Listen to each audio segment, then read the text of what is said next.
There's a lot going on in the world today, and the other day we wanted to deal with the issue of black gangs, black men, and because there's a historical repetition and a historical reality that's going on. In fact, I just saw an advertisement for a new movie that's coming out. It's about Fred Hampton. Did anybody see that advertisement? I haven't seen the whole thing, but I knew The movie was coming out about Fred Hampton. And okay, I just happened to. Now,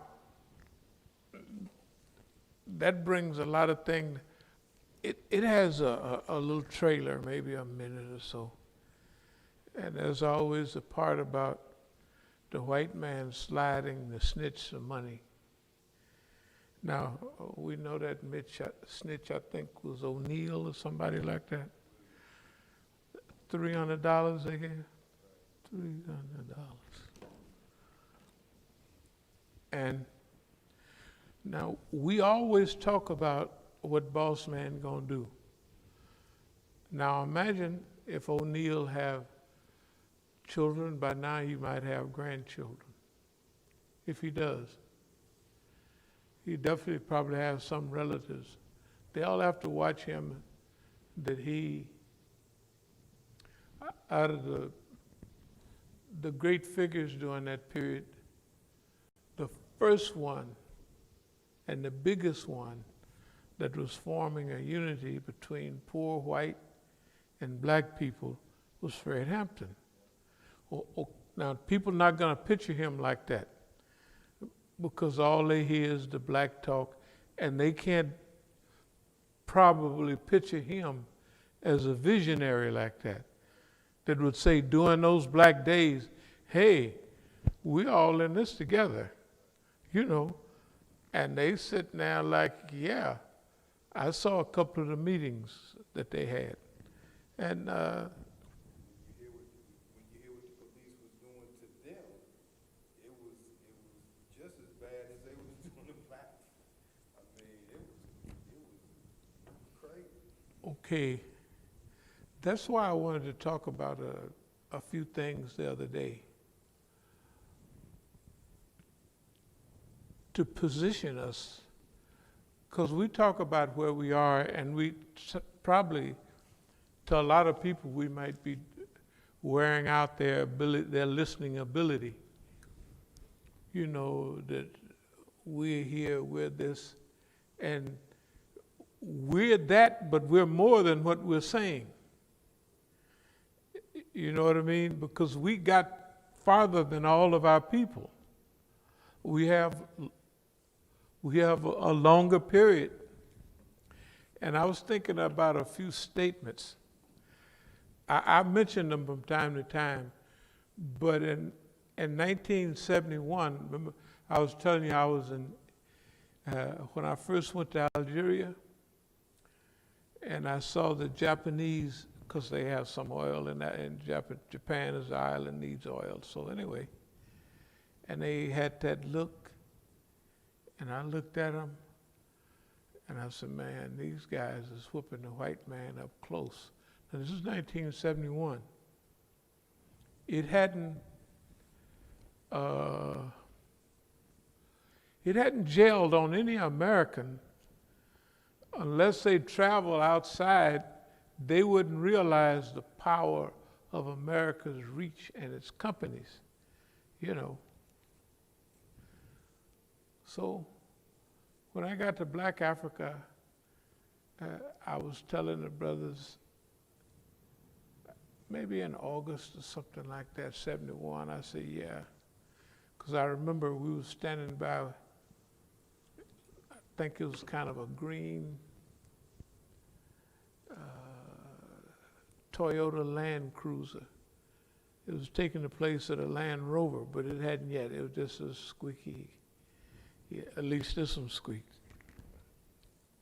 And I was telling no, the Japanese, that they was probably looking at me like, this is a good brother. He doing a lot of things, but hey, what does Japanese have to do with anything, you know? So I also remember there's a place up near Kilimanjaro where Pete lived, up near Mount Meru. Now that's good weather up there because it's nice and cool, and because it's 14,000 feet up. And in the tropics, or something like that, in the tropic, to be 38 miles from Kilimanjaro, it has to be up high. And they do coffee up there and all of that, you know, the clouds of the mountains and all of that. So, there's a place called USA River, USA River. That's the name of the USA River, and that's the way they spell it. Then that reminded me of the Japanese, that they had a place called USA Japan. And they used to, instead of made in Japan, when you were younger, it was still just growing away from that. Made in Japan meant not too good a quality. Later on, it meant quality. But in those days, made in Japan, coming out of the 50s, the Japanese jumped on transistor radios. That's what they did. You know, remember them big old, tubes. Did some cars still have tubes in the radio? No, you probably didn't. No, big vacuum tubes. I mean, like, yeah, I can't even explain one. A tube is, you know, you put it in the radio and it picks up stuff, and then there's different size tubes. That's why radio was big in those days. I mean, I've seen them. Oh, you seen them? In the cars. I haven't seen them in the car. You seen them in the house? In the house. Yeah, a tube, but radio, okay. In those days, everything had tubes. The picture tube, that big picture tube. Now it's a flat screen, and in those days you had a big tube. Well, up till a few years ago, the thing is that big, you know. Anyway, so it used to be funny because the Japanese would have on their stuff made in USA, you know, made in USA, Japan, but it's made in USA. You know, so anyway, I was thinking about that. The other thing is, I was given a talk, not, is kind of on the place, it was at the University of, about in 1978, it was at the University of Medellin. It was in the afternoon, and you know, like I used to live there for a little while during the, not wandering in the wilderness, because mine was focused wandering. So I was talking to the guys in broken Spanish, you know, I mean, like, you know, and then one of them spoke English, but I was telling them, no, Japón, you know, Japan. And I was telling them about the fall of America. And I was saying in Alemania, in Japón, fábricas son nuevo, they're new. Factories in Japan and Germany are new. Fábricas en Estados Unidos son viejo. Well, from World War II all the way, they're old. And the factories in the United States are old. This is just true. This was just so. The cars made in Europe,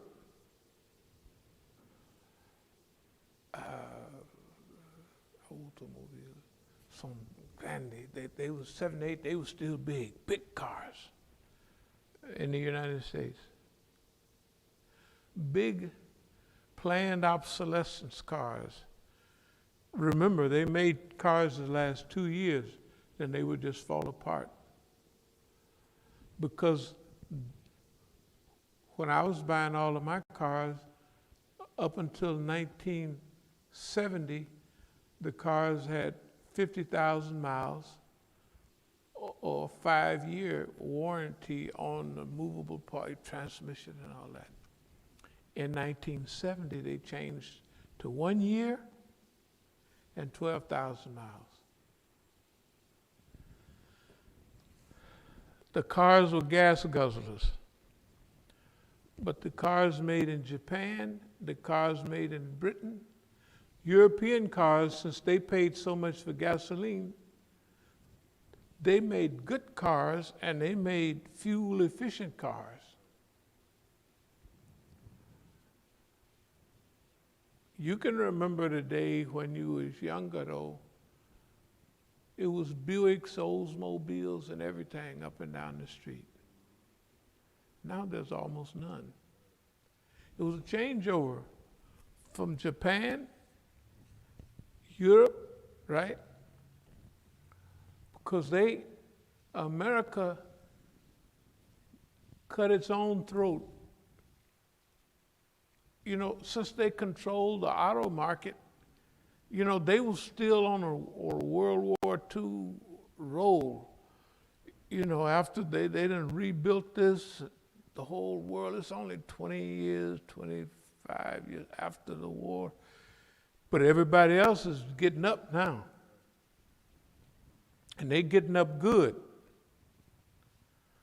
Because Japan did like China. Japan copied everything America. In other words, China copied Japan. Just like Vietnam and all of them is copying China. They copied everything that they made in the US. First it was cheap, and then it got better. By 1980, Japan had knocked over. Remember all the fear of Japan? Just like the fear of China now, it was Japan then. So the point is that I was giving these guys a talk on the university in 1978 about the subject. And it all came true. And I remember, and anybody want to check, they can talk with Boss Man somewhere. He didn't kept all these notes. You know, he didn't probably kept these notes because I know I wasn't talking to just students at University Libre. I mean, yeah, 2 or 3 of them, but I was talking to Boss Man. Then, when Reagan became president, I gave a talk at University of California in Sacramento. And I told them first I told them, I'm talking to the student body, but I was invited either by African Americans or Iranians. So I'm telling them no. I said, Ronald Reagan, this was 81. Because he had just got inaugurated. So this that'd have been January, February, something like that. Right because it's fresh on everybody's mind. So I said, no, Reagan gonna take y'all back to the 50s, you know. And Reagan gonna do certain other things. I said, because we had saw the way they did with the so-called hostages and spies. We said, no, Reagan, look at here, here's what he's gonna do. I said, number one, the U.S. gonna faint at y'all, talking about Iranians. He's gonna faint, and then if you don't move properly, he gonna faint again, and if you don't move properly, then he gonna hit you, bam. This is what I'm telling them. You know, just faint, just to see where you are. And that's what they did them. They did them that over and over and over, because they never responded properly. I'd have to be there to tell them this is what he's doing. But on their own, they wouldn't. They thought they understood America, but they didn't they didn't know Boss Man in detail. So then I said, next thing is, I said, Boss Man gonna take y'all back to the 50s. Look at school days, look at the haircuts and everything in the 1980s. Bowl haircuts, except exaggerated. The Negro got their hair sticking way up, but around here it's just, right? But they bowl, that's what, remember when we was, well, by that time y'all didn't do it, but they would stick a bowl around our head, right? And cut our hair, that's all that is. It was a bowl hair, that's what they had. It took everything. The white boys, instead of them long hippie hair, they started crew cuts, you know what I mean? He took them back, okay? So, everything that we've been, do y'all remember this guy right here? Okay, you remember the guys that came here, let's say at least a year ago, and they was measuring the masjid. Remember all them guys? Oh, they was ready. You would think they was outside with the truck ready to fix everything, right? So, I mean, it's just one thing. There's stuff like this all the time, you know. So the point is that people think they do anything they want is in relation to us. You know what I mean? And it don't like, no big deal. By the way, I got these right here. They say me too, but in the corner they have Forestville Auto or Forest Auto. So y'all could take one, I'll leave a couple. What I'm gonna do with that is, now I'll get into the talk of forecasting, because that's what the title is today, about forecasting. Like we were saying, we're getting back into a regular work schedule. And for me, it's gonna be an all-day work and rest program. And I wanted to wait a few days till I was doing it, so I'm already into it now. This is my third day, so I'm into, you know, getting my little regular workout or sufficient workout, and then do a little work, then rest, then get up and do more work, you know. So that means that my job description will be that type of a pattern. So no matter what happened, we're gonna get a lot of things done.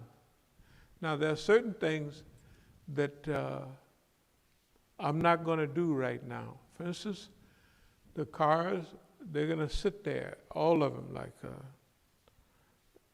that van back there.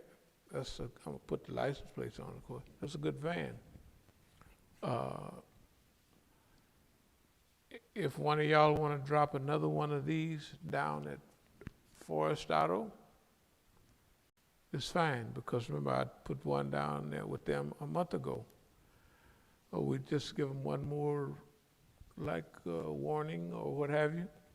Then after that, we're gonna pass them out to wherever we feel like passing out, and it ain't no big hurry. But I said that I had certain demands that they fix. You can't take a car that just needs a little screw and say it needs $400 and some work, and you pay it anyway. And then you drive it right back here and it stops right there. You just can't do it. They feel like they can do it because that's what they do. And that's what it's fixed for. All the rest of the cars, forget about the ones in the past. Some they just do this, that, and the other. And then I remember a couple of cars, I said, well, if anybody want a nice, good car, they could go down and get it. It's just there. All you probably pay $50 or $20. You get the car, I'll give you the stuff. Okay. That was for that time. Now, those cars, Of course, y'all rode in the car, it drives like, and then you probably rode in it when he drove it all the way from over, one of them from over, uh, you know, what's the name to do the cars? He brought the little white car over. No, no, no, when we first, what? Yeah, that was in the winter because it was snowing. I was gonna drive back to California, but all this stuff started happening. So I postponed it. But we drove all around in that car till you could tell how it drives. It's nice and sturdy. There's nothing probably gonna happen to it. And if it did, it wouldn't be nothing. It'd be, you know, something you just have to but there's nothing mechanical. There's nothing knocking or shaking. You know, it's a sturdy, you could tell, it's a sturdy, nice little car. Ready to go to California. Okay.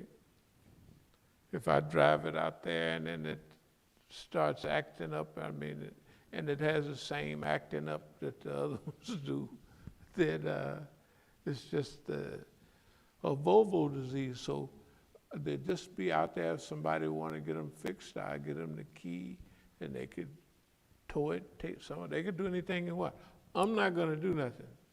I'm going to just let them sit there until I feel like, you know, but they're going to be sitting there. I'm not doing nothing to them.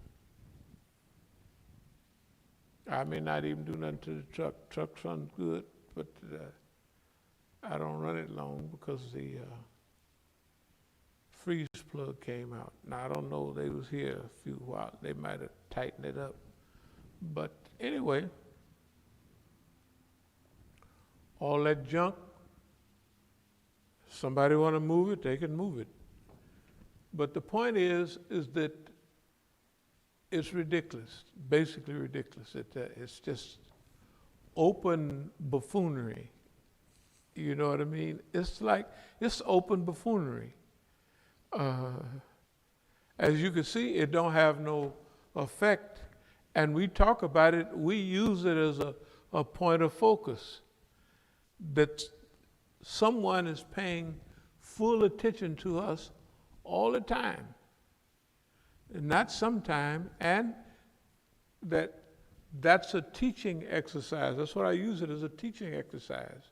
Because if I talk about roofs, I can talk about all the roofs, right? I could talk about a housing. Even in here, there's a leak over here on this roof one time. But it don't leak anymore.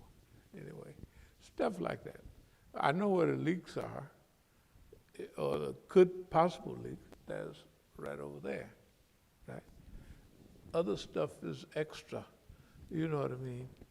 So anyway,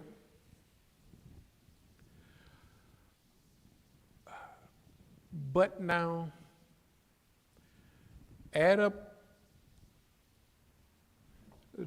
try to add up in a way what we deal with on a regular basis and what everybody else that was even acting like us a little bit, what was happening to them. Okay, are people conscious of us? Of course, everybody's conscious. Everybody that's, you know, they come by here, if we was raising money out there, whatever we was doing, it's all, everybody's conscious of us. We don't have to prove that to each other, but so everybody knows. Because remember, we're not just archivists, archiving all of this, right? We're not just chroniclers, we're not just historians either. We're doing a serious job of education. That's the whole thing.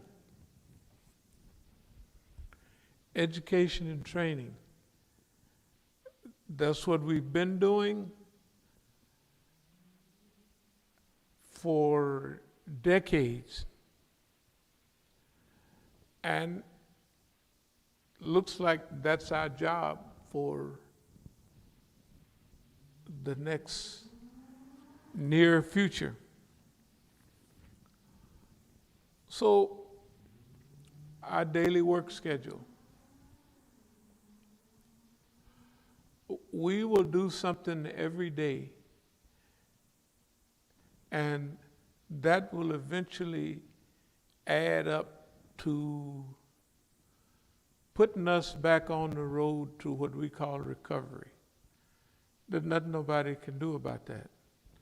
Because like if my foot hurts, well, it don't hurt as much as it did the other day, and there was no reason for it hurting anyway. And it was so tender that I didn't knock it up against nothing, right? And my arm 2 weeks ago had the same type of thing when I hadn't did anything to, physiology, I already know. So all of that, it's not a research anymore to see whether where is boss man? Is he internally, right? Is he just externally? Does he influence by certain things that he would do, like shaping and hurting? And then I would go do something else, and he would do something. And then pretty soon he would be managing my behavior. Okay, you can forget that. We're not doing it. We're not doing that. We're not doing that. And whatever part that we do, if we go by the numbers, we are living inside of the United States of America. That means we, boss man, have access, 100% access to us. But we're going to use his access different. We have been already, but we're going to use his access different. For instance, we talked sometime about Sister Zakia. Sister Zakia, okay. Sister Zakia, okay. She called not long ago, and then there was an interruption in the phone call, and then she called back. After a day or so, after it had been really briefed. Now I'm just looking at something and I'm projecting what's going on. I mean, I have no proof. I can't take it in court.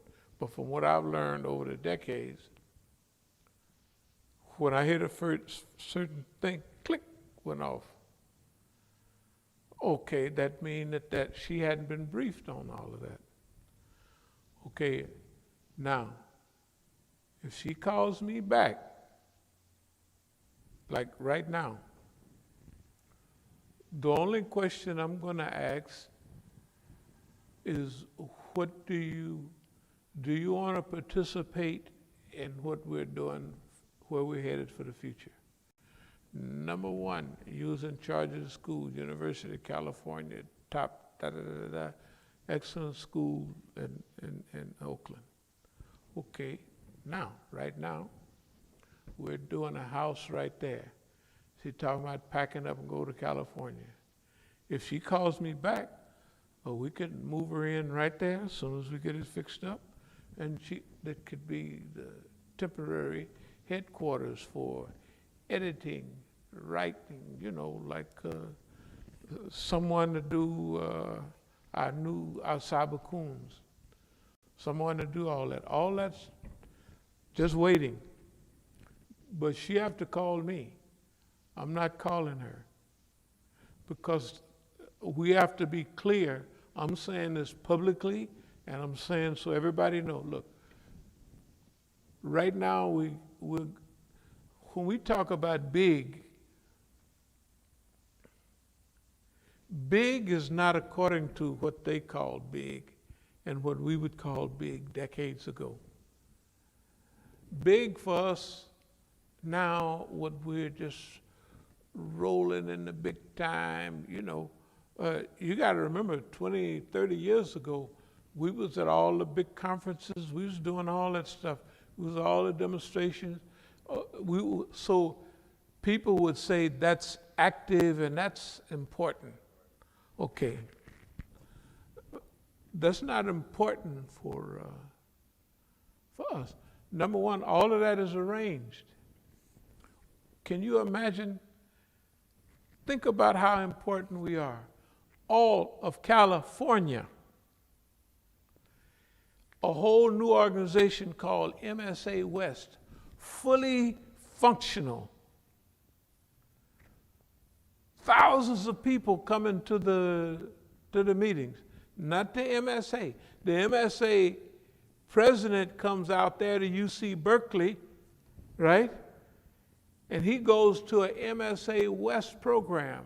Our immigrant crew have been boosted up by the government. They all have Bayer to me, and they present me to him as though I'm doing all of that. I ain't doing nothing. I'm not even going to speak at Berkeley. Abdul Malik is going to speak. But they're playing it to him, and he is actually mad at me. The MSA president, he is burning up because the way they're playing it is, this guy has organized all of this. I haven't organized nothing. Okay, I'm letting it happen, right? I'm letting it happen. I'm letting everything happen because they're looking at me like, okay, I'm a figurehead. I can see exactly, and I'm playing that role. I am a figurehead here. I don't run nothing. Abdul Malik is running up and down the coast. He's the coordinator of everything. And remember, I said in those days, Oakland is the clearinghouse, right? And all the people that were with them was with him. They wasn't with me. They have Bay out of me, but I mean, this guy come here 12 years later. This says, what do we do with our Bay? I said, I just said, anyway, now, that MSA West was on a roll. MSA West then hit California, Oregon, and Washington. It's headed this way. Arizona. In other words, they're getting as far as New Mexico. When you get all of that, that's a big chunk of the United States, because it's not these little small states here. California, Oregon, and Washington is the whole West Coast. Coming in a ways. When you stick Arizona and New Mexico in there, hey man, and Colorado, let's not forget Colorado, that means you done knocked the West. You done knocked the West. I don't have nothing to do with it. I don't get no invite to none of remember, they're having big programs. Hundreds of people coming to it, right? That's the organization ability that they have. They run the United States. They can do that from pop, right? When they opened the masjid around the corner, it opened up, boom, rolling. It didn't have to struggle along for no months or years. They had a crowd the day they opened. Right? They had a crowd the day they opened. Okay. The point is that all these things that are happening in and around us, we have some say-so about it. And as we move forward, we're going to exert more. It don't seem like nothing, but the cars will stay there. They just sit there till we get ready to do something about it. Anybody want to come get a key and take it and get it towed or get it fixed? It's up to them. I'm not going to do it. I'm not going to do it till I get ready. As long as they're there, they'll be worth it in a teaching method. You know what I mean? I'll teach on those. I'll teach on them. You see what I mean? Okay, the other thing that's very important is the formulation of As-Sabiqun moving forward. Well, all the stuff we're talking about, it's not one or two people can do it. Because we're talking about, when we talk about world-class organization, this is the stage for it. We've been mentioning it in the stuff all along, world-class. Okay, but this is the time when that's going to happen. Okay, now, if someone like Sister Zakiya wants to play a part, then she'll just have to call me. It's not a surrender to anything, but what it means is this. We're setting up to have more clarity that, okay, to me, it's no problem just to pretend we're just floating along, it's okay. But I'll give you an example. Like my nephew great nephew that did the thing the other week, the other month, something like that. Okay. When I realized what was happening with him was we had a place called Headquarters in LA. 20 years ago,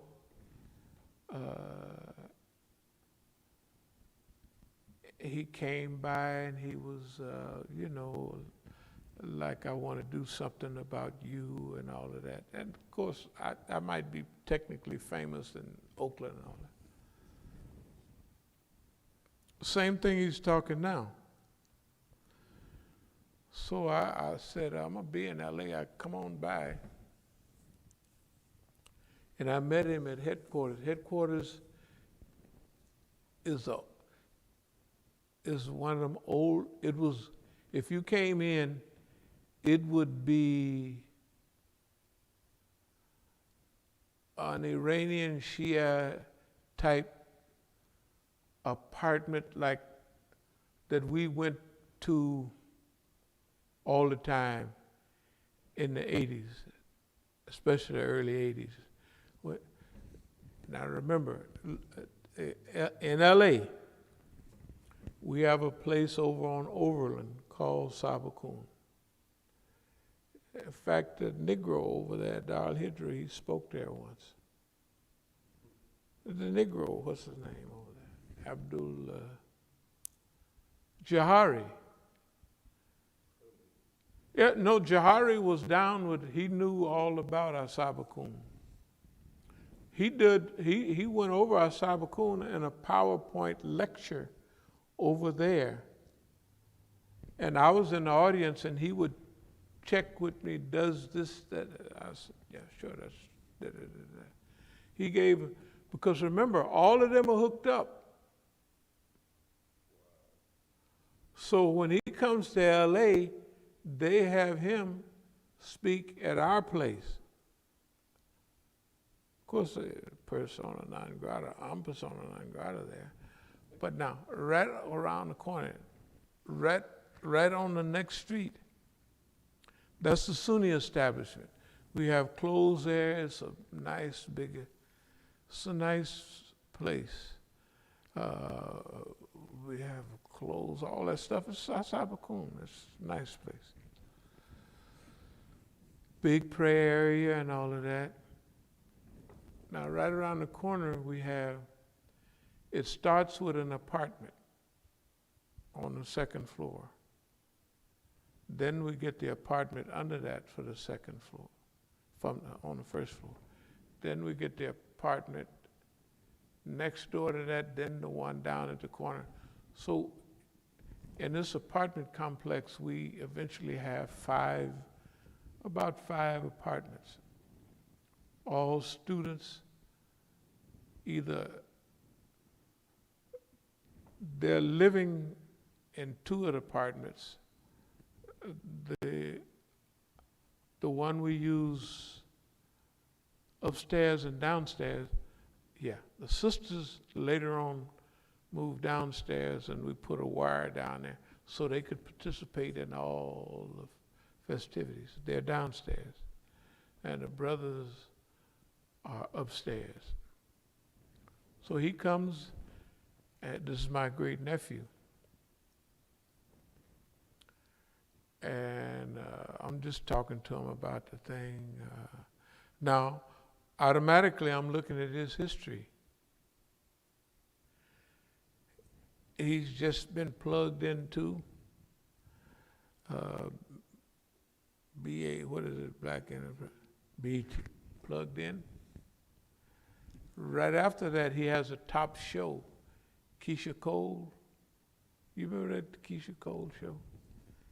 From Oakland. Keisha Cole is from Oakland. And so he's right in that. So he's, and I'm watching him starting. He's got little video stuff. He's staying at my sister's house for a lot of the time. And we see each other all the time. And he's doing his little video when he's a young kid. He's been into this quite a while.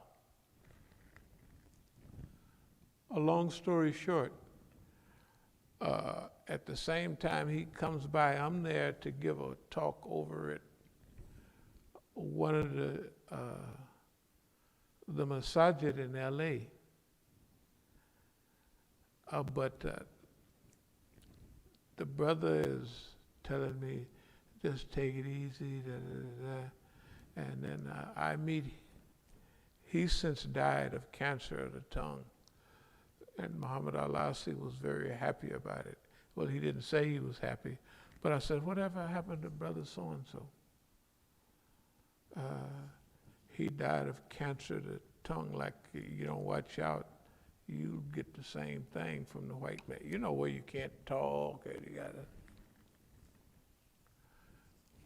Now his kids, this is those things in the 80s, 90s, and the early 90s that are coming under this, what's these acts they passing in those days? All those congressional acts that, terrorism things and where they can watch you. And okay, he's hooked up in them. And so his kids come to me, I tell you what, in 2008, and they're talking to me about raising funds for them. And their father, because their father, when I see the kids, I'm at the Iranian program in Chicago, and they're asking me to help raise funds. I said, sure. So because their father is under all of this stuff that they was doing at that time. When I go to his center to speak, it's a nice center. It's all Iranians and Iraqis. And when I go in there, I'm talking to everybody. I'm saying, I thought I was going to speak at a Saudi place with all the take it easy and be, and because I know everybody there very well. I said, so I started talking. Now I bring him and his wife to be with me. This was at least 20 years ago. So he picks up on and he knows, but he's been raised to do this. The government gave him, they the one plugged him in. Now you gotta remember, he's gonna, if he called me back 2-3 weeks last month, and for 2 days, 3 days, he gotta have this and gotta have that, right? Then we don't hear nothing from him, right? It ain't nothing to me. I already know that that's, I've been putting it off for years, and so when I do it is when I want to do it. But the point is all of the people, we called it orbiting around, all of the people that's in this orbit, you know what I mean, will be confronting those people. And part of it will be family, you know, like family. I'm gonna lay it out to my family. I've been letting them, to my niece, I'm gonna say, well, you tell the white man to fix up our house there in California, strip it clean and remodel the whole thing, you know, because remember how nice it was, Section 8, right? It's a junkyard. It's a real junk. It says it's Fred Sanford Plus right now. And my son is there leading the charge. But my son, see, you gotta not be careful what you pray for, but I prayed for my sons, both of them. Oh Allah, this is in the mid-'80s, keep them alive long enough to where they know, you know what I mean? Because at that time, little girls can come talk to them, little girl police. And I could tell they talking to my oldest son, oh, you smart. Because he's saying, Dad, I'm too sharp to get caught. I said, I'll be damned. You know, I know that some silly little old girl, and ain't nothing I can say, because if the dumb girl is telling him how smart he is, he definitely ain't going to listen to me telling him that you ain't got no sense, right? That ain't going to work, right? So I don't say that, I just say, but look, I'm going to put it all together so it makes a little sense. So now this is a time for confrontation. Not confrontation, but let's, my family will be confronted. I'm happy with them. I'm happy with my sons. Hell, they're still alive. All their friends is dead. Almost every one of them. Everybody they went to school with, and then, shoot, my oldest son, he'll be 55 next month, something. Yeah, next month, he'll be 55, and the youngest one will be 53 or 52, something like that. So now I say, y'all old as me. Anything happen, you know what's going on. You know, I ain't sweating it at all. If I get news, just got run over by a car, just got blew up, it's a terrible thing. Nice guy. Hell, he lived to be 50-something, and his oldest friend died. All his pot. They got photo albums of real dead people, not like they died last year. They died. You remember when the death rate around here was like, that period was the period they come up in. They were dying like that all over America. So imagine, and I gave a lecture on this, the white man kept putting them in jail to keep them away from me. Because when I traveled around the country with them, they would get brainwashed for about a couple of days, and then back in Oakland, they would be, you know what I mean? Just imagine they going to the masajid, they're praying, they're even listening to lectures sometime. And they you know, and they picking up on it. Of course, sometimes, I don't want to change the subject. I'm speaking of the University of Colorado. So they steal teenagers so they steal a white boy's motorbike. They said, Dad, we drove that boy all around. And then when we was bringing it back to put it up, the white boy said, oh, thank you. And he gave us $20. You found now? I said, boy, I said, y'all, hey, man. So it was all profit, everything. They was just, hey, man, they was rolling. Everything was fine for them. The white boy actually, he didn't say, you guys stole my bike, you know, and ran out of gas, now you're bringing it back. No, He said, thank you, and he gave him $20 for finding this bike. I don't know how he come to that conclusion, but that's what, hey, I said, hey, man. Anyway, so they was learning things, but the white man would put him in jail to keep him away from me, but actually he kept him alive. That's how they lived. And I gave a couple of lectures on that. And then they thought about it. They said, yeah, everybody else is dead. So no, the white man kept you alive by keeping you in the pen. I say, you're almost like me. Prison is good for you. It's healthy.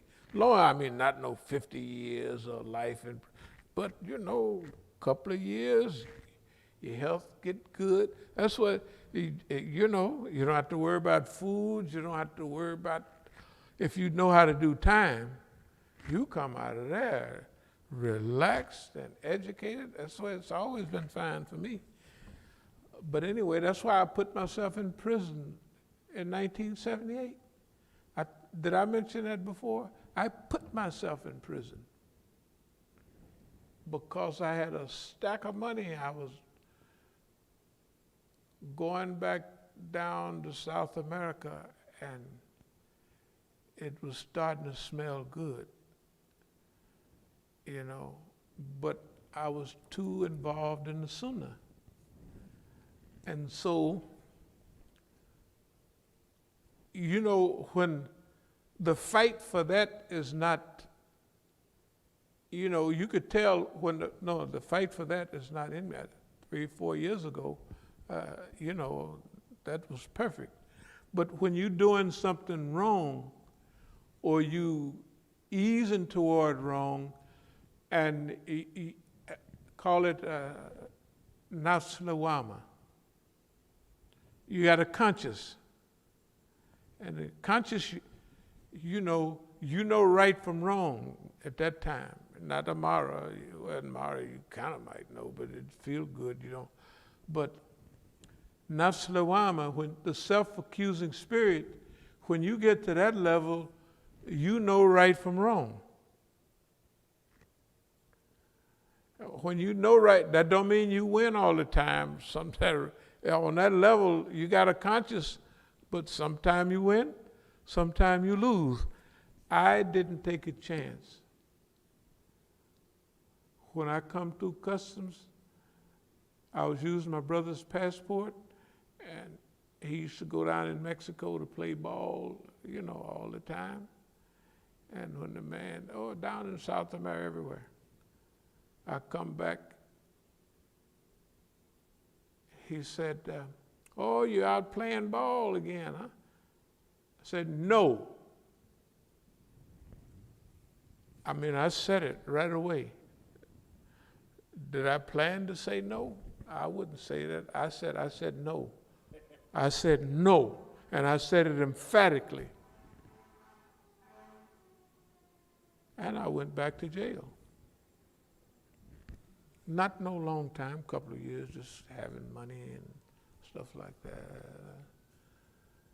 But that's where I got my last bit of training. Now, coming out of that is a lot of other stuff, training that goes with it.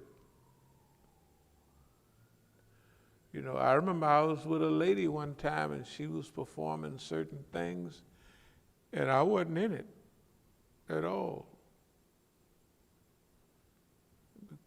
Probably because we wasn't married.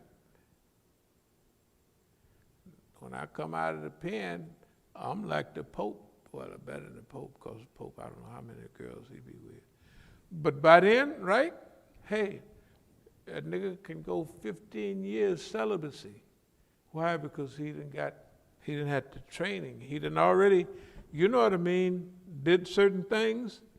See, you don't become no priestly type person. I ain't even gonna mention priests, boy. They be messing with kids and all. I ain't talking about. But what I'm saying is, a stellar life, you're not gonna, you know what I mean, it takes time.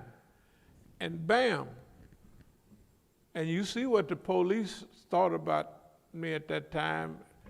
You can't come out again doing this, that, and other. We want you to get a job. Remember that thing? And we want you to. So it ain't no mystery. You know, the thing I'm trying to say is there's been many things getting here. We didn't just pop up here. And I could talk for a year. I could actually talk for years because there's years of things that's happened. Okay. So when you take your family, when we was younger, they wouldn't do the stuff they did. They was all, you know what I mean? But by the time my niece goes to the University of California and the FBI came, well, the way she put it was the FBI just asked them to kind of keep an eye on the brothers. And they said, no, that's fine, sure. That's in, 73, 4, all that time. That's when they're really recruiting. My niece went to San Francisco State same time. What's her name? The black Negro that's always, Danny Glover, yeah. Yeah, he went to about her time. Okay, my niece is she's 8 years younger than me. I'm the last one that was born in the South, and she's the first one that was born out in California. So we're like almost sisters and brothers because there's so little difference. But the point is, when I was having all this trouble with the government, my family was 1,000%, with me on this stuff.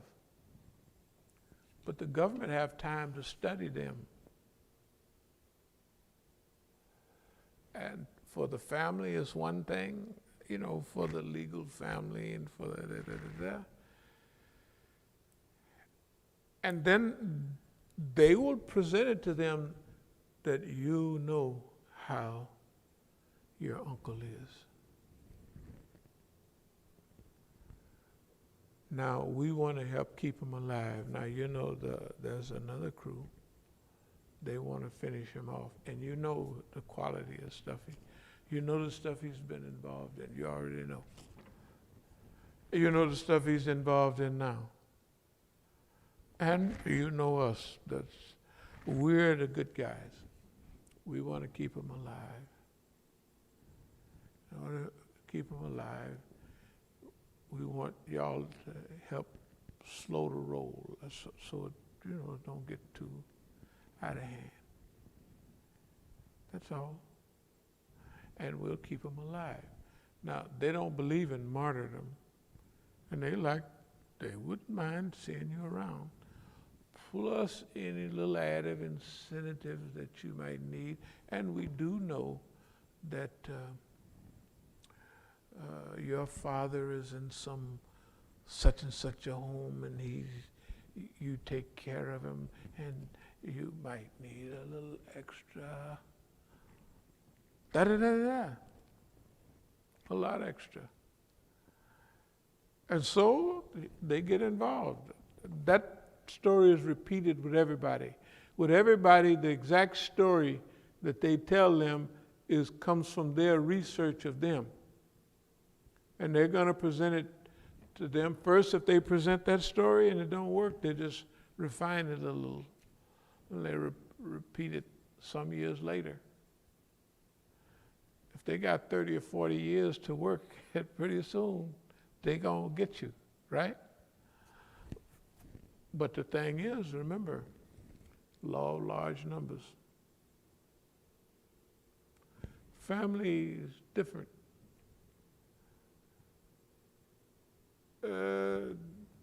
They have childhood memories, they have blood ties, so things is gonna slip and hints and, all of that stuff.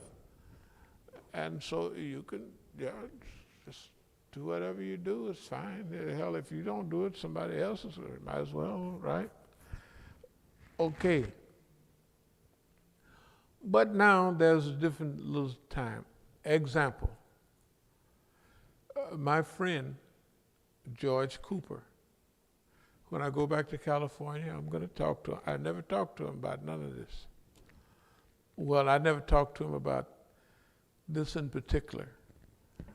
When y'all borrowed that $200 and then gave me the stuff in '66, '66 was a particular time. We was doing this, and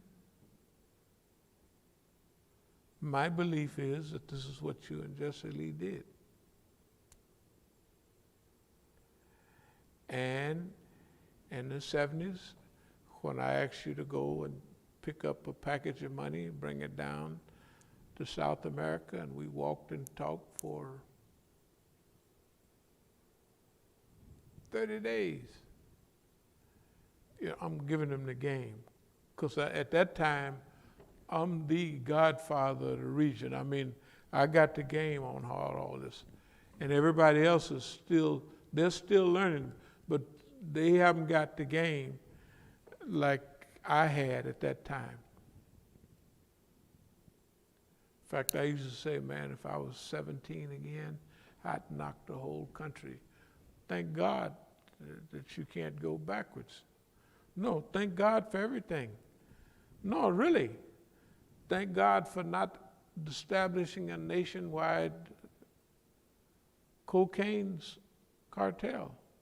Thank God, because that's just where I was headed. That's exactly where I was headed.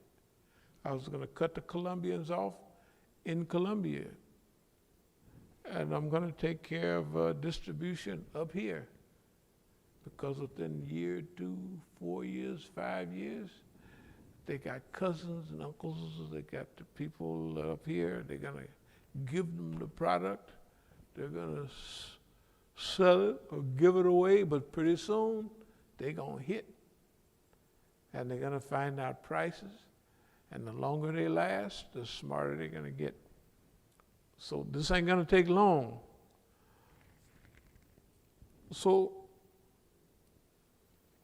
I'll be confronting, this is a period of not confronting, but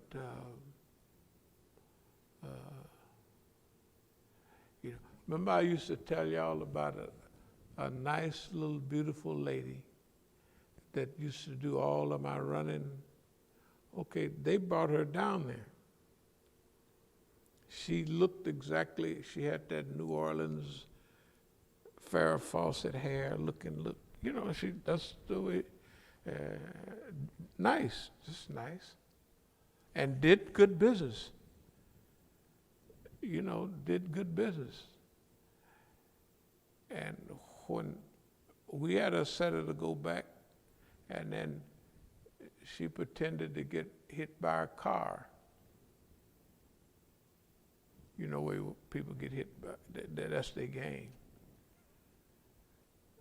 It was, to me,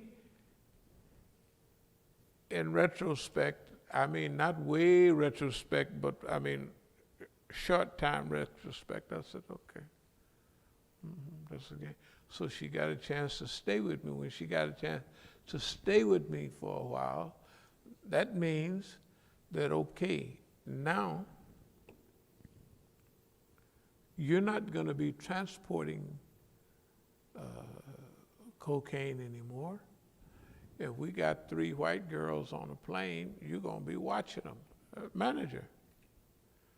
Because at that time I was, in management, and so you gave the Negroes a better, and plus Negro got less chance of getting through than white folks.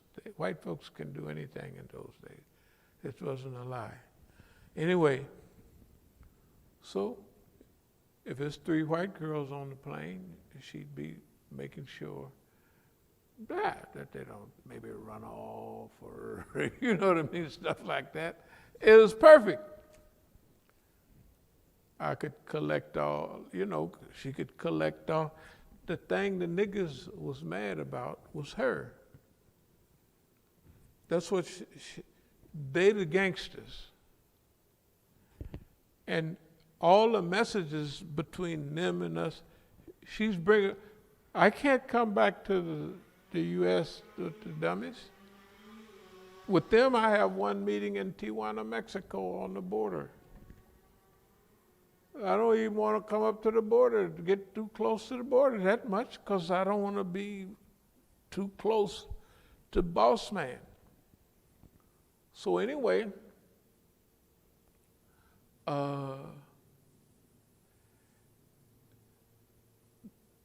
she's hinting that they're giving her a lot of trouble, the Negroes. Now, I didn't find out, but I got a hint last year who had really sent her down, because my friend didn't have the hustle at that time to get girls like that to make moves. If he was running a girl like that, he'd be in the bed with him. He wouldn't be, So he's my friend. I already know what's going on. So anyway, but I was talking to some homeboys. It was last year, year before last. And I didn't even say nothing. But I said to somebody, I said, yeah, now I know who sent her down there. Because they was knowing too much about what was going on, and I didn't ever tell them. Anyway, it's okay. It was 50 years ago, so what? That's what longevity do, you know what I mean? Peace be falling. It may take 40 years, 30 years, it don't make no difference, but that stuff fall into place. The point is this: everybody that's played a part, we have to highlight it. I told my friend, I said, do you remember we was in Mexico City about 1972, and we had all that cocaine, and then it was a white girl and a Negro woman following us around. He said, yeah. I said, and we packed them up with cocaine in a half an hour. I said, do you know why I did that? Who the hell is going to do that? You know what I mean? You meet somebody in a half an hour and you got $1 zillion worth of product, right? Well, it's not $1 zillion, but it's a lot for us. And it's our first big, you know what I mean? Now after that, we off and rolling, because you take that and you turn it into the thing, you off and roll big. But the money he brought me, we didn't put it into that. Why you think I did that? I don't know. That's what I said last time.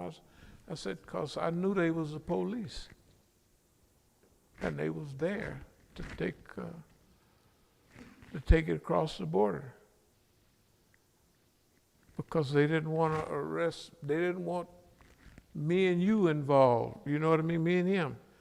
Because remember, I done brought it, I'm going to bring it with my friend up to the border, up to Nogales, Tijuana, something like that. And they don't even want me close to the border at that time. So they cut it at Mexico City, hey, and off it went.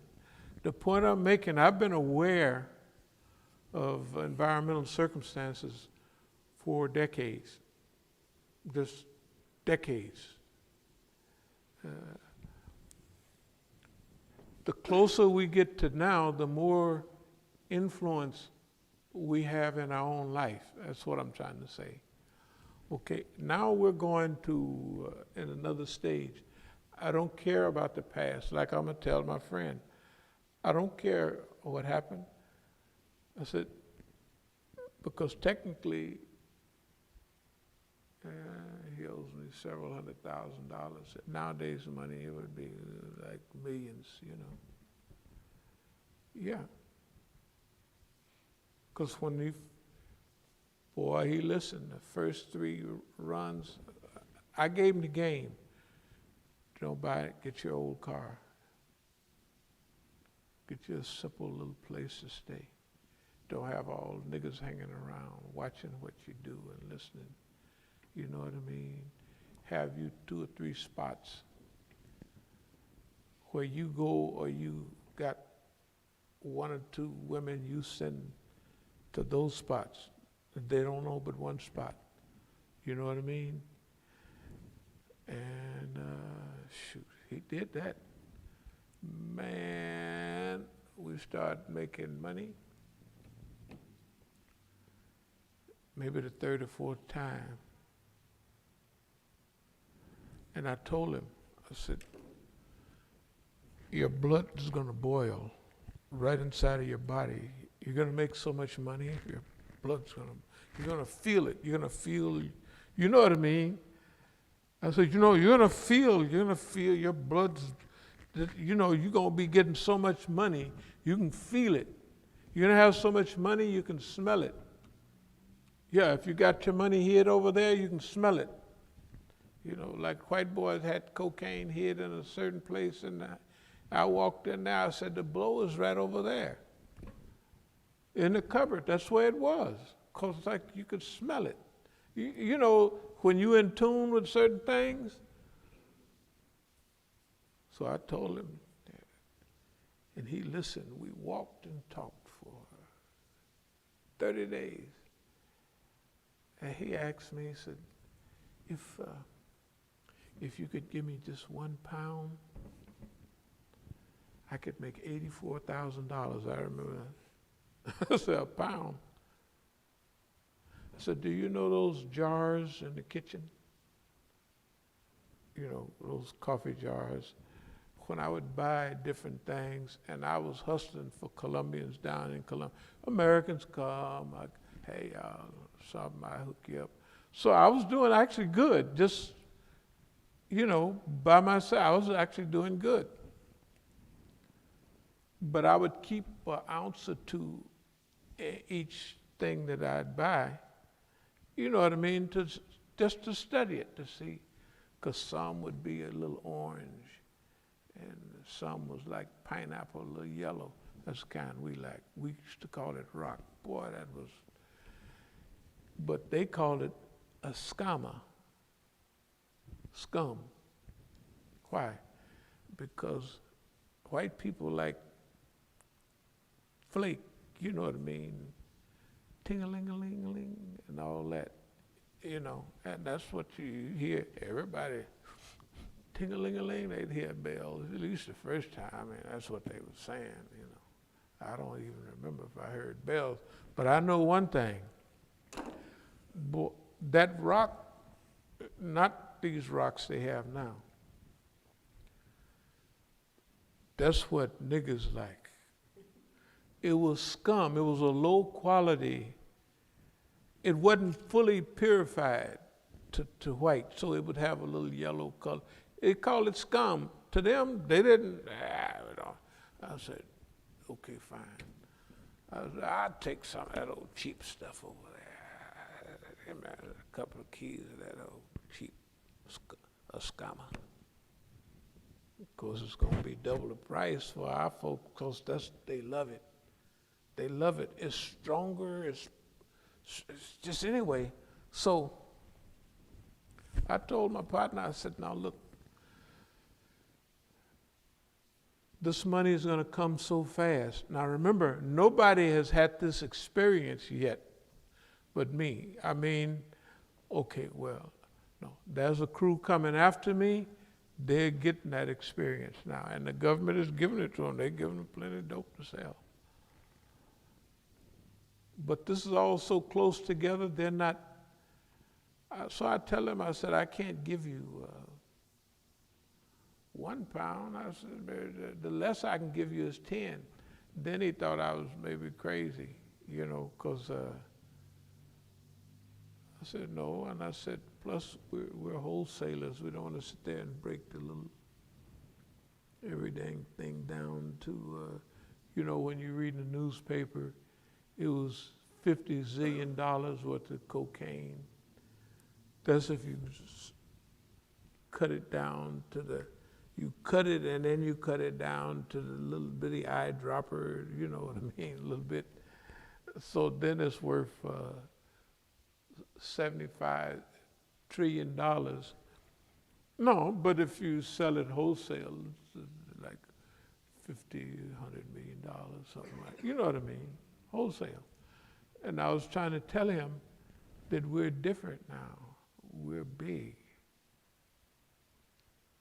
I said, when I was in the States, I was selling pounds and getting pounds of cocaine. I mean, I was what's called a big dealer then. I said, but now we're international smugglers. We're here at the cocaine house, right? So I can't give you, I say, you want a pound of cocaine? I said, a pound of cocaine only costs little or nothing down there. You know what I mean? I said, but up there, they're getting 3,000 an ounce. Let's say 22,000 ounce. So for him, he could take 1 pound, and that's $32,000, say, something like that. Sell it wholesale. Or, anyway, here's the point. After about the fourth time, the fourth run, it's just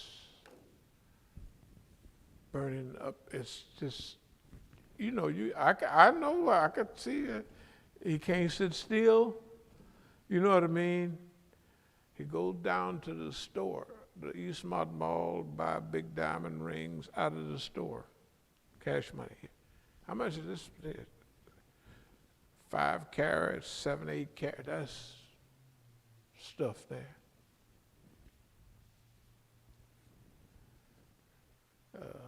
Jensens, Corvettes, what's them other kind of car? His woman got a Jag. I mean, this is all like, boom. I can't stand it anymore. It's like you sitting there and you just go out and you buy up the whole thing. You just buy it, you can't, because, part of it is my management style. I can't tell him anymore, and I can't hold his hand. I just know that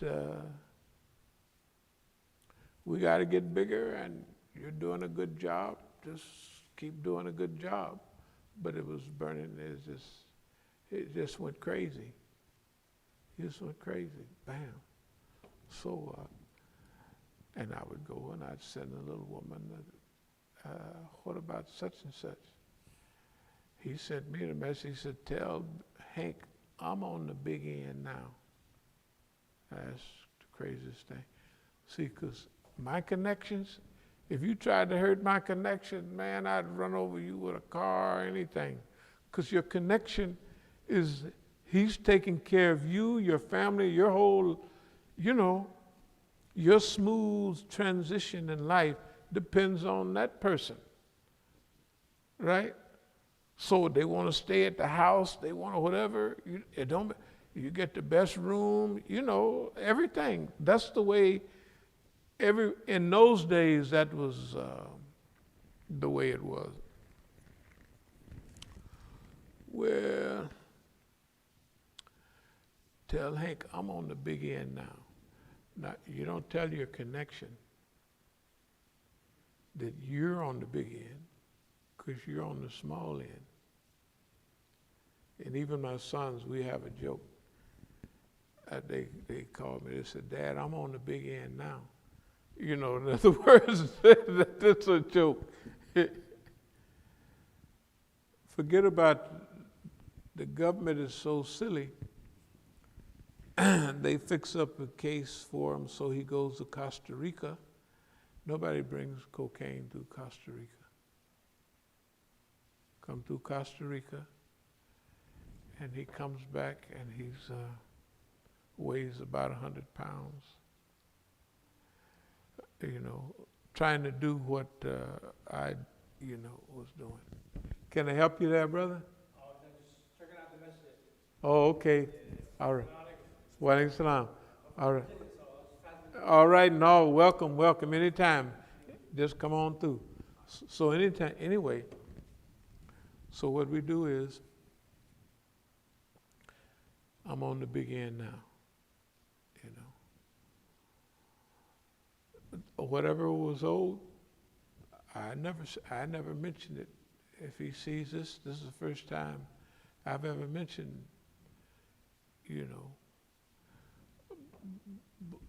what he don't know, that what he did back in '66 altered my life, right? What he did in 1973 participated in altering life. And number one, we're at a transition, right at a, okay, once you're doing this, here's where we were at that time. If this thing that I was doing goes off is so big that I don't think it's no turning back. That's why I have right now the hotels from Hermosillo. The way I was setting it up, I set the same thing like we do anything else, just really strategic. Okay, Mexican border, Sonora, the closest big town where I don't look out of place, is the capital of Sonora, Hermosillo. So I can live there. But I can live there and I can set up stuff all along the border. And I can knock, it's just like you can't lose. If you got 4 hits and you get hit in 1, it's no big deal. If you get hit at 2, that's no big deal.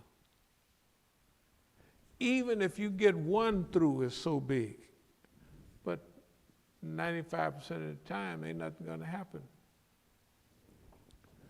That's what I was setting up.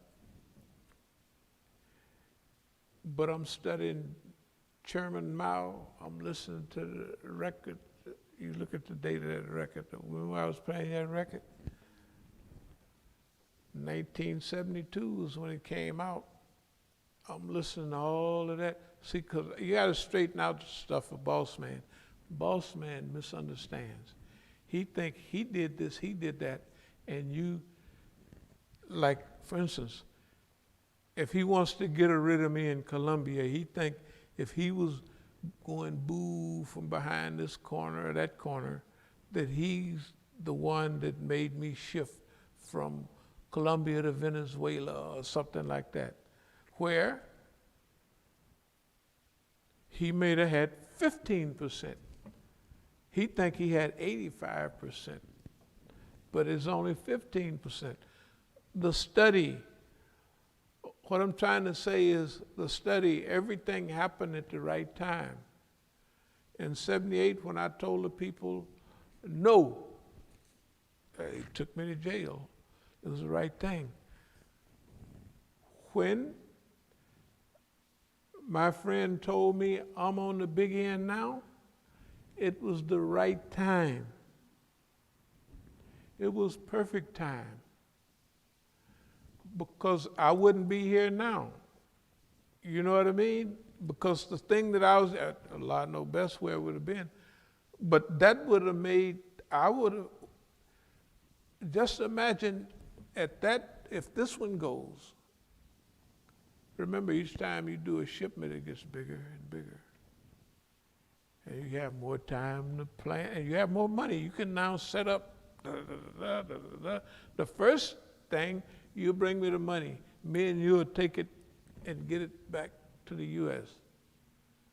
But from that money, now we can set up this and set up that just from that. Now imagine the next one. Now you on the board. You know what I mean? You on the chessboard. Now imagine, now you got the money to do this stuff big. I happened to go back to Africa to take some money. And they didn't need any money because they wasn't there. So I left some with, let's say with Pete, whatever, you know. Yeah, anyway. And you know what? I had the nice little lady get a whole folder of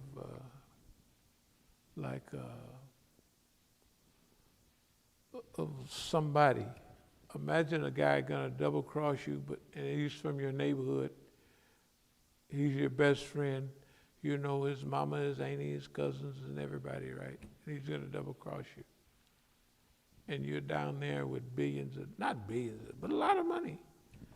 And you connect it up. So I had,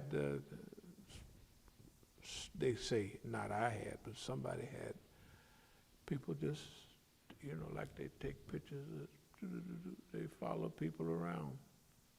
I'm from Oakland, I'm just from Oakland, you know what I mean?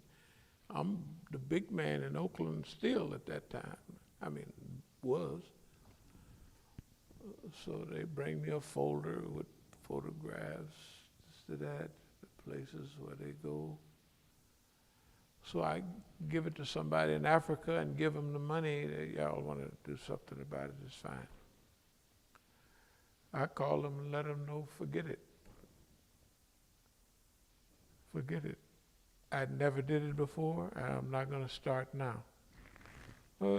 Keep it. All those are excellent decisions. All of them, and people know about these decisions. It's not like, you know, the point I'm trying to make, everything that was supposed to happen, happened, and it happened in its own sequence. Everything we forecasted about America, the fabricas are getting old in America, and Germany's and Japan's are new. Yeah, it don't seem like much. But everything that we've ever talked about, it's not just like the stuff we talk about around here. Everything. And we know what we know and what we've known. Therefore, this is a dynamic step right here. This step right here is a dynamic step. Okay, we're just fooling around, but that's the way it always, when you make it, we don't call it a comeback, but in a way we do. That's what this is. But when the smoke clears in this, it may not even clear. This is world-class organization time. That's where we're headed. Inshallah, I mean, what I'm saying is, with everything set like it's set and everything positioned, that's where we're headed. We're headed for what we call the big time. We're headed for influence in the direction of change. We're headed for everything that Dr. Kaleem Siddiqui could see. And remember, we got to reconstruct not only for Dr. Siddiqui, but Imam Jamil. We got to cover their stuff because they didn't get a chance. They destroyed the Muslim parliament. Muhammad al-Asi and all them niggas, they just, poof. The Muslim parliament, Majlis Ashura Islamiyya Free Britannica. Dr. Siddiqui put that boy together, all the big programs and activities. He did stuff that even the ulama hadn't even thought of yet. They had to have a Baitul Mal for them, and they gave money to Bosnia and all. That's during the days of Bosnia. Okay, how? Dr. Siddiqui, who technically was not one of them fiqh type scholars, he was an ideological guy, you know. And he put it together. He put that whole thing together, and he had, one of the guys told me, in fact, the guy from Atlanta, a Lebanese guy, you know the Lebanese guy from Atlanta that sell books? Yeah. He used to travel around with Dr. Siddiqui. Of course, you know how I feel about that. But that's okay, no problem. He used to travel around with Dr. Kaleem Siddiqui. So he said, man, those old Indo-Pakistani guys would be looking at Dr. Siddiqui with that look, the second coming look, you know, that really a certain type of pride, that old stuff that we used to have about us, they have it too in their own way. Look at our people, look at our, you know, and he's a representative of that, putting all this together. I mean, representatives from each group in Europe meeting, or especially in England, meeting and passing resolutions and a parliament of their own, and they just tore it apart. They just tore it apart just like it wasn't nothing. Yeah. And made fun his poor wife and then his son. Anyway. And they didn't even see what was, because they would never suspect that because they don't, you know what I mean?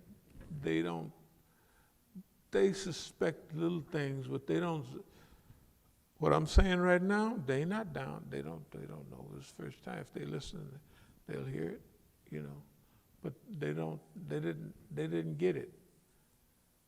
All the thing that happened that I paid attention to was Dr. Siddiqui was saying certain things about certain people, and that meant that's who he wanted to be in pocket. And all of them looking like, I ain't paying no attention to that nigga there. You gotta think about it, right? You can see, look at it, what happened. That's exactly what happened. No, that's exactly what happened. For no reason, I'm not paying, none of us, I'm telling you, none of them fell in line with what Dr. said. And nobody was asking for that. He just, you could tell that he is putting it on, your picture on the wall and nailing it up and saying, this guy got the whole picture. You other guys are nice, but this guy has seen the whole thing, man. That's what he's saying then. So you could imagine where things are now. He's saying this guy done seen the whole picture. And I didn't even hear him. He said, this guy is the epitome of everything that's good. I said, dog, doc. So you get a nigga killed, man. Them niggas will run over you like a herd of buffaloes. You know, I mean, I couldn't interrupt this. But that's the way I could imagine. Anyway, that's what happened. Now, I hope this is relatively easy to follow because I'm jumping a little bit. But the reason everything happened exactly like it did, including the no national cocaine network, was because I wouldn't be doing this, right? I wouldn't be doing this, but you get the skill, the organizational skill, you just transfer it to something else. The point was everybody that's involved in this have played a part, but it's been a haphazard part. Everybody is still welcome, but it have to be a little bit more designed from our area this go around. That's why I said the lady, if she called, boom, we'll finish the place up, can move in right there, and all the writings and everything can start categorizing. Perfect person to do all that stuff. Okay. She don't call. That's it. That's all. Right? But if they do call, they have to outgrow these children, people like Abdul Malik, they're children. They're children. I mean, real live children. They don't know, they have not evolved into adulthood because how they view things. At least that's my view. They're like children. Okay? So,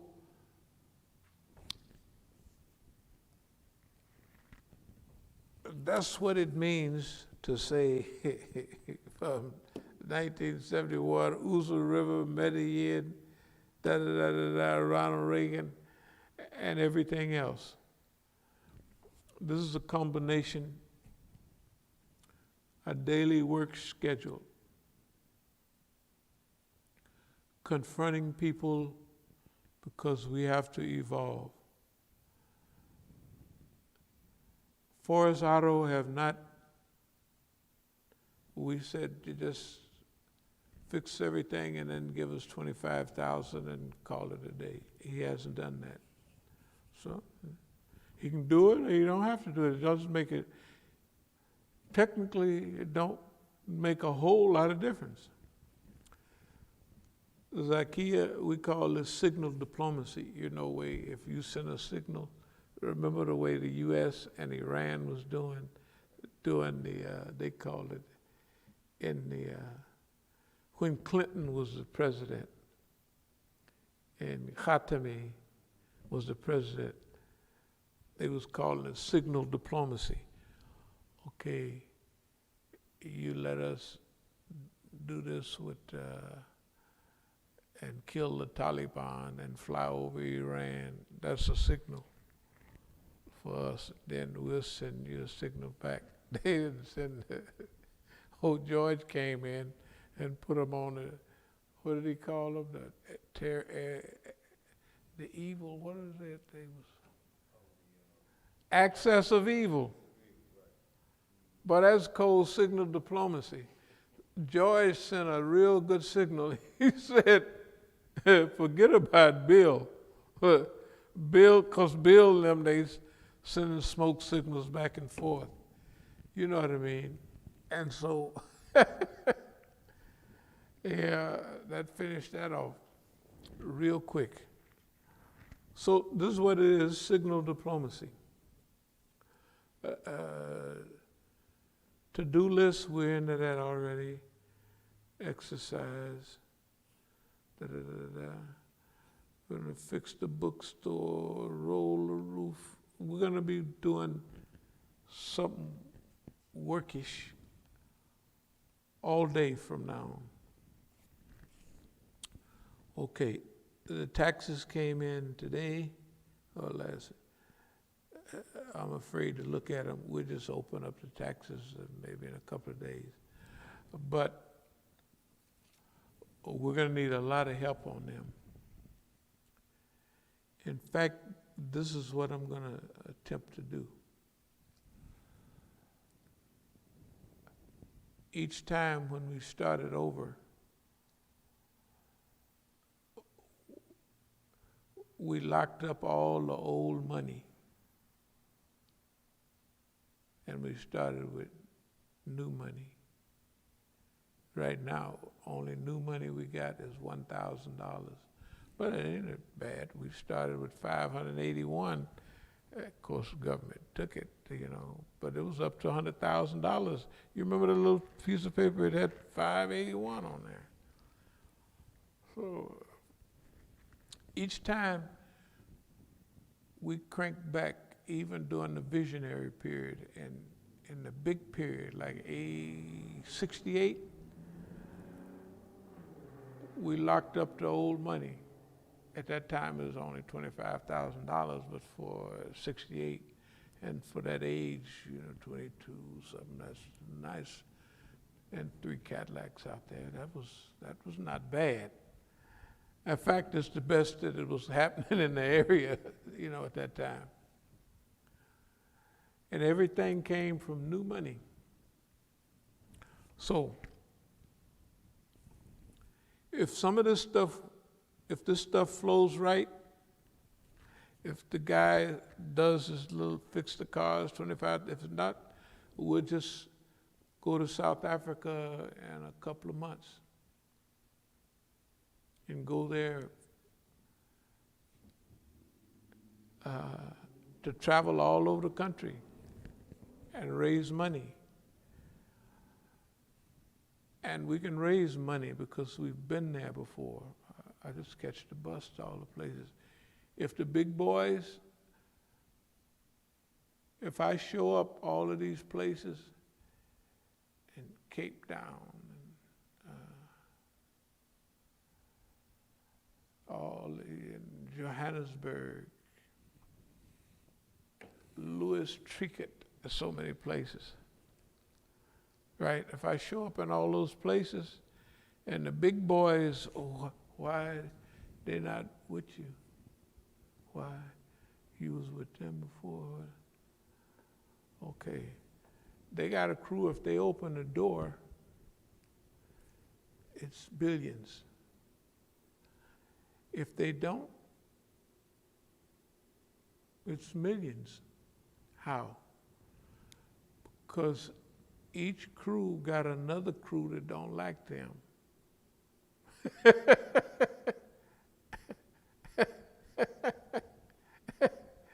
Yeah. Each crew got a crew that they don't like them.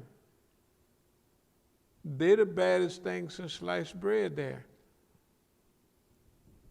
But we done got this far with the lower string. Hey, anyway, we'll see how it goes. So that means their summer starts when ours end, so that may be up in October, November, and it's probably over by spring. The spring here. So, but that's part of the plan. If we live to that period, that's what we got on the plan. That if certain things do not fall into place here, we'll just go to South Africa and do it. I could spend as much time there as I want, and whatever happened is fine. It does make a difference. The other thing is, we have a story to tell. We have a pictorial story to tell. I want you to imagine that we're telling them. We already have a history of doing that with the revolutionary groups, PAGA and all of that. So we already got, now we've been there.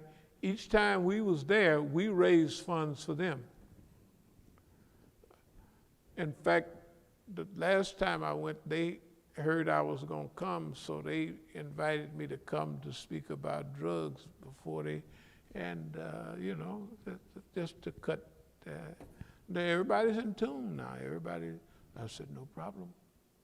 No problem. That was 7, 8 years ago. But we'll roll through again. And there's people that will, by that time, the coronavirus and all that will be, we'll wait it all out. Yeah, it's hitting them. We ain't in no rush, you know what I mean? Yeah, we'll take our time. We ain't in no rush with the people around here. This stuff is getting pretty, these people is going crazy. They just, they act like 165,000, 170,000 people is not a lot of people. Imagine a town with 170,000 people, or soon to be a town with 200,000 people. That's a nice sized joint, you know. Okay, so cars, property, da da da da da da. The title of this was forecasting. The reason I put forecasting as a title, because this is not new. All the stuff that I told you, we've been forecasting all along. And that not only gives you the confidence, but it forces you. You know, I mean, it forces you to go for the goal. Ain't no sense of, right? I mean, this is the track record. It's always been that, and that's what, and on every other level. Okay. Continuous historical challenge or opportunity is the same. Poverty, ignorance, and sickness. When we settle it all, that's what it's.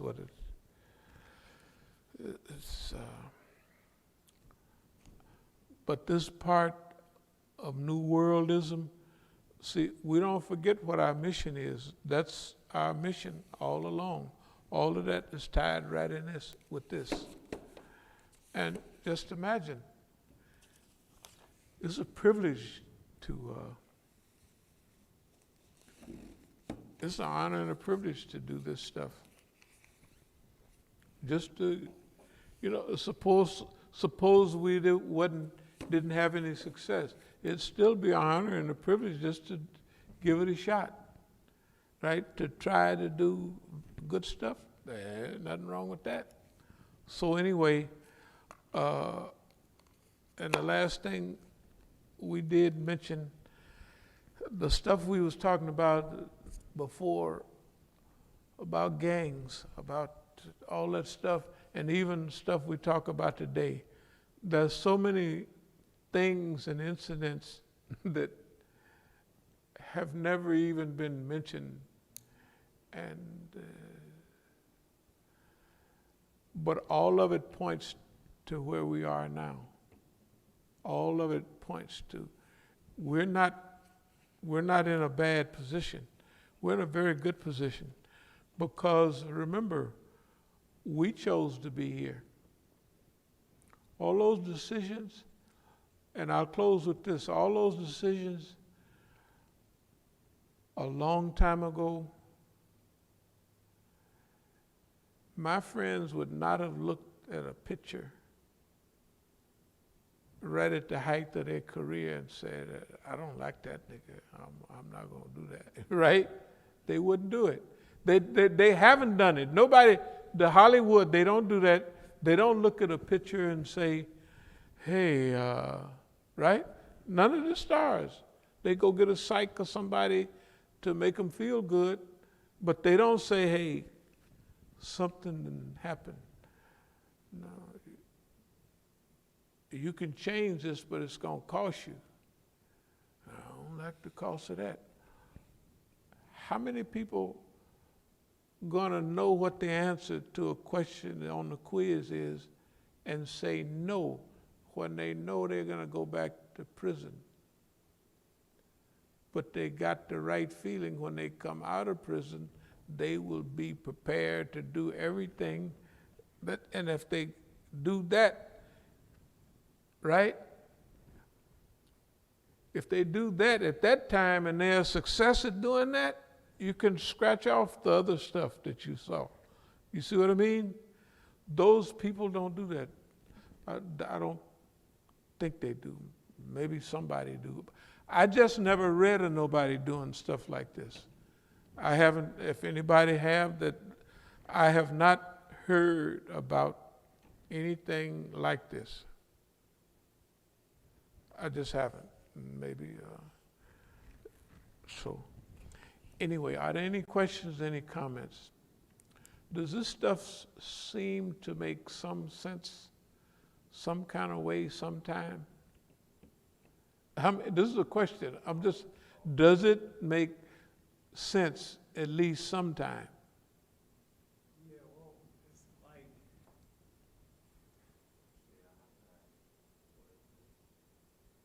So like, you know how, in the prophet's time, the messenger of Allah, sallallahu alaihi wasallam, you have the, as a stratagem of war, he would have the Sahaba go in circles around like Medina to throw off informants. Mhm. And sometimes, you know, I'd be trying to figure out, okay, is this like a strategic maneuver, or we actually heading out this time? No, we're heading out. Don't worry about that. No, no, no. Okay, all right, that's No, all this I is, need to know. no. It's, everything is a strategic. After a certain part of life, you don't even have to, like the way I think, I don't have to say nothing to somebody and I thought about that and then I'm going to get this out. That's already done for me. It's automatic. I don't have to consciously.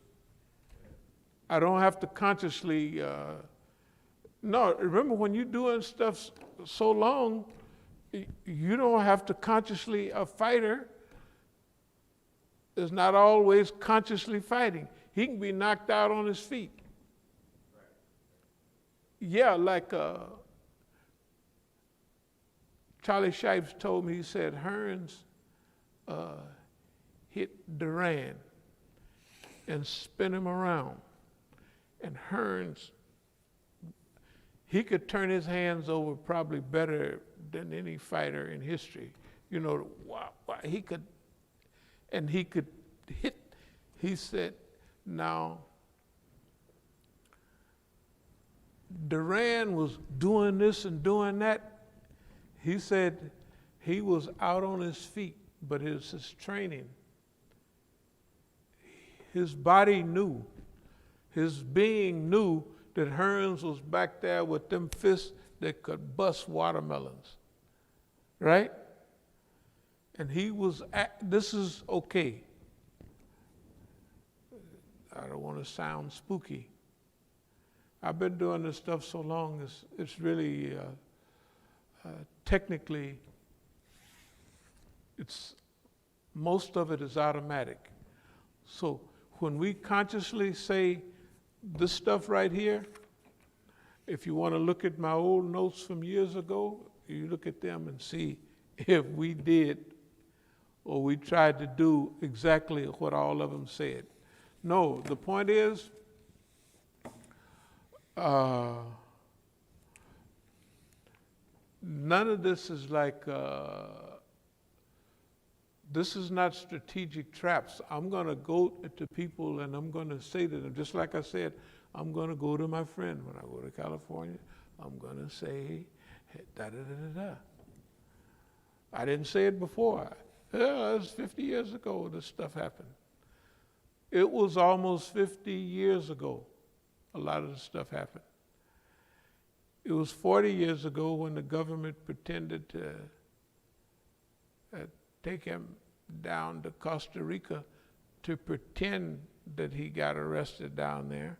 So did this way I feel, this way my sons feel. Because nobody would ever bring drugs through Costa Rica, and they wanted to give him a reason why he did whatever he did with me. And it was unnecessary. So no. The other thing to remember is no malice, la tatraba, no malice. Why no malice? No malice because remember I told you that, I didn't do it, but somebody I know spent the money to have somebody, and the lady brought all what she smoked. Okay, so-and-so ain't acting right. Bring me film, bring me package. And I took the package and I gave it to people in Africa and paid them to do the job. I didn't pay them. They was paid to do a job. They got a message later, forget it.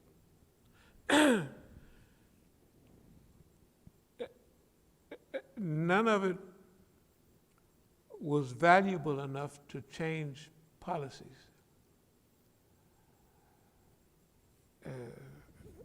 So nobody ever have to worry about anything sinister. But as far as the truth, eventually we're going to get to, and as far as strategies, I just ask people, I say, hey, brothers, damn. After all, damn, this is what's going on.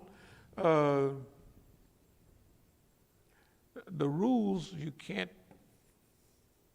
do this stuff by yourself. So we just, little help here and there. We just mentioned 10, 15%, Nobody has to go and make no big confessional. I confess I did. I said, wow. And then I'll say, why not 15? Right? No problem. Somebody should try that to see if it's real. Just what the hell is this nigga talking about? That's a colored way. The other ways, I don't like the other ways. I don't like them. Because if we were to be like a standard movement, we would get standard reply. If we were an organization, dealt with secrecy, dealt with you break the rules, you get killed. Damn. What rule can you break? You can't bring nobody back, right? So what's happening with that, right? That's not the way other people feel. They feel very comfortable with saying bye-bye to people. Very comfortable. I don't feel comfortable with it, and I'm not going to do it. Because where we are right now,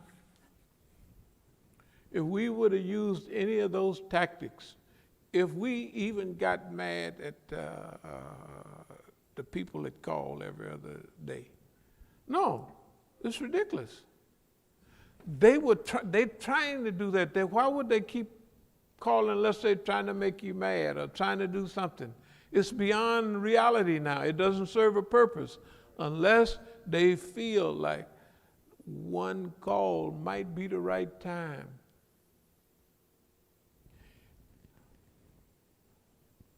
Jeff Ford might have made one of these mistakes at one time, right?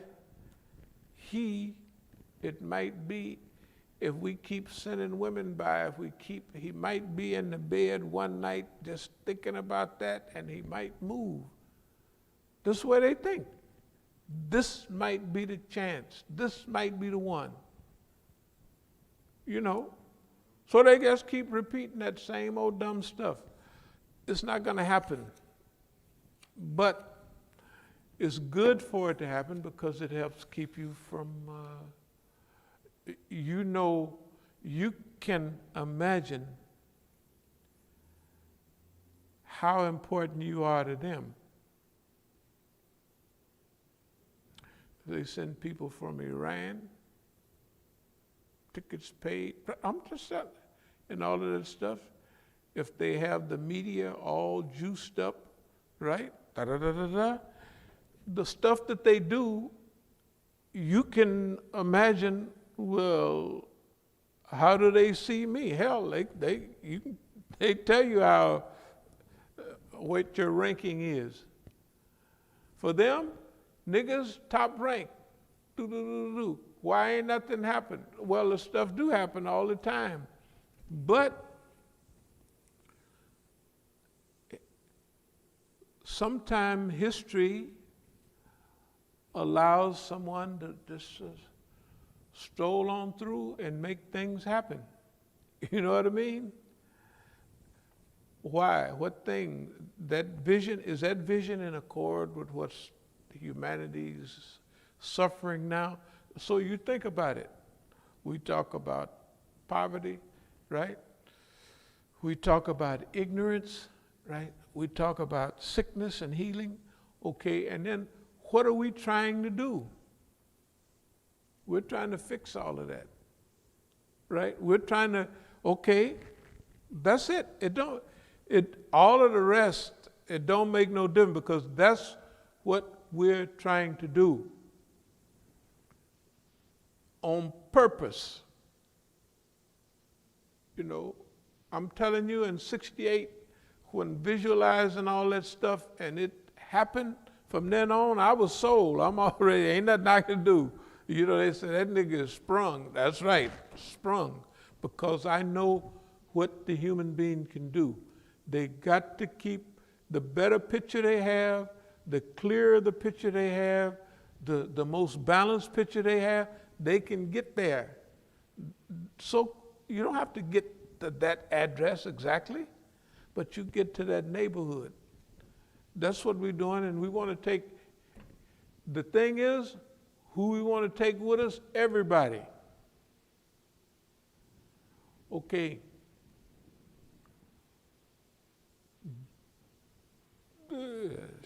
That's what we want to do. Yeah. So that's why I asked the question: does this stuff make sense sometime, or all the time? It makes sense like all the time. Sometimes I know with you, you were saying how, this is, everything you do is normal and you expect it, but, some of us younger brothers, reading the tea leaves might be a little bit more difficult. No, but everybody here is doing fine. What I mean is, look,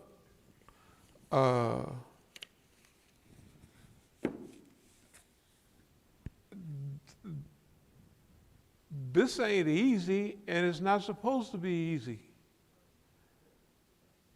Technically, this would be the hardest thing you could do.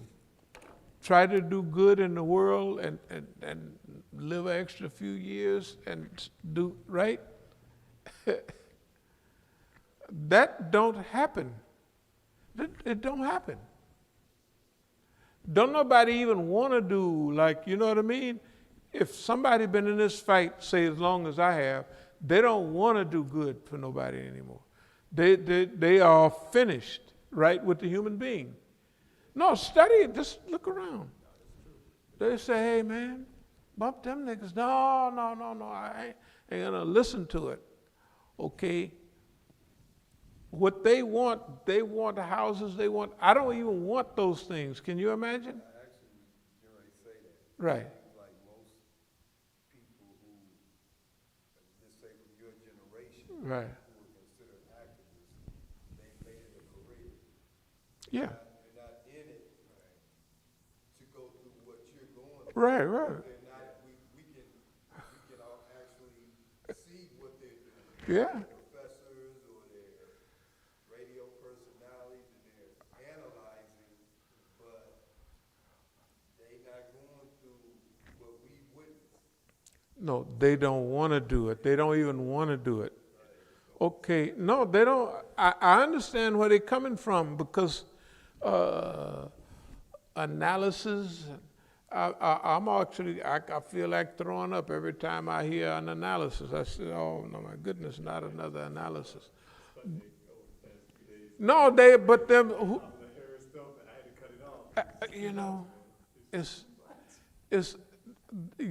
just ridiculous. But see, the people, remember, if you don't know what to do, you either gonna do some of that stuff, or you're gonna almost commit what we talked about the other day. That heroic suicide is real. You gotta imagine if you see yourself trapped.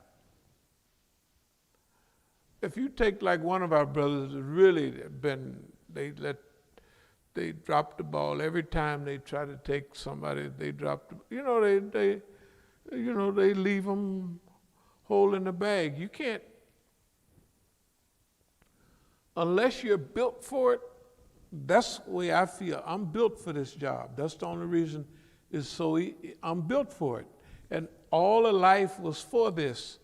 And every time I came to one of them crossroads that was going to cost me, like, You mean you're gonna do something, you're gonna go back to the pen for a couple of years? Or you're gonna change your behavior and you're gonna lose several $100,000 for sure, just for looking at a picture and saying, I don't like that guy? Ain't nobody, people don't do that, right? Tell the truth. They don't do that. They say, that guy looks fine, and if I get me some more money, they, like you say, it's a career. I don't want that. I don't want a career. I already,